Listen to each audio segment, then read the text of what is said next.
देश विदेश की सच्ची खबर सच के साथ।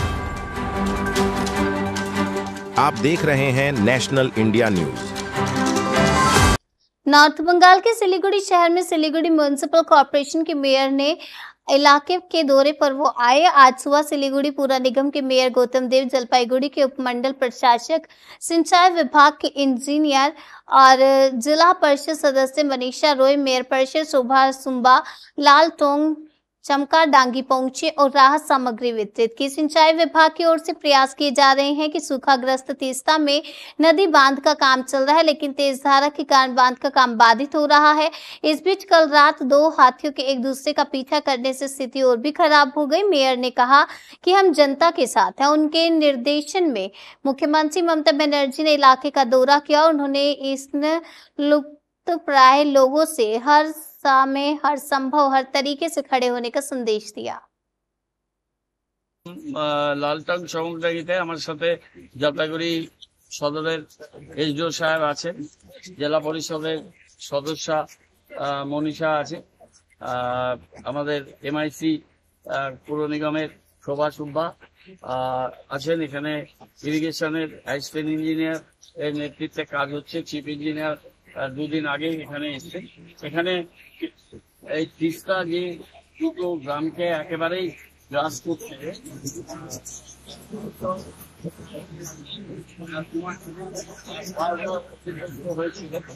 এবার চমকডাঙ্গিটাকে একদমই তিস্তা তার গতিপথ পরিবর্তন করে তার করার গ্রাস, এই সুপ্রাচীন গ্রাম, তাদের গবাদি পশু, এটা দুধ বিক্রি করেই এখানে মানুষের জীবন এবং জীবিকা, তারা একেবারেই বিপন্ন এবং তাদের অস্তিত্ব সংকটের মুখে আছে। মাননীয় মুখ্যমন্ত্রী তিনি ঘটনাগুলো জানেন, তিনি তার সামগ্রী পাঠিয়েছেন, অফিসাররা পাঠিয়েছেন, আমাদের ডিজাস্টার ম্যানেজমেন্ট টিম তারা দিন রাত্রি এখানে থাকছেন, কাজ করছেন। আমরাও তার সামগ্রী নিয়ে আসলাম।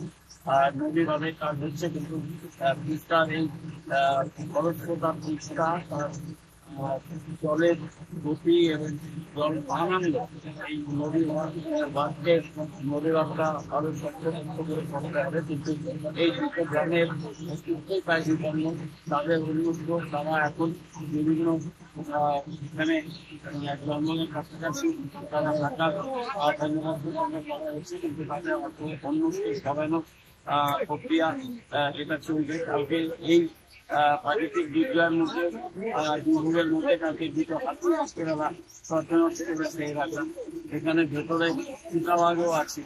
এই সব মিলে ফরেস্ট ডিপার্টমেন্ট, জেলা প্রশাসন, জেলা পরিষদ, মহকুমা পঞ্চায়েত সমিতি থেকে সভাপতি সভানেত্রী তার সামগ্রী নিয়ে এসছেন। এখানে আমরা রাজ্য সরকার সমস্ত মিলেই এটা কাজ করছে। আমি এখান থেকে ফিরে গিয়েই মাননীয় মুখ্যমন্ত্রীকে টোটাল ঘটনা আমি তাকে অবহিত করব এবং আমরা আমি ডিস্ট্রিক্ট ম্যাজিস্ট্রেটকেও বিষয়টি জানিয়েছি। আমরা সবাই খুবই উদ্বিগ্ন। আমরা এই বিপন্ন মানুষের পাশে আমরা এবং রাজ্যের মাননীয় মুখ্যমন্ত্রী নিয়ে আছি এবং সেই কাজটা আমরা করছি।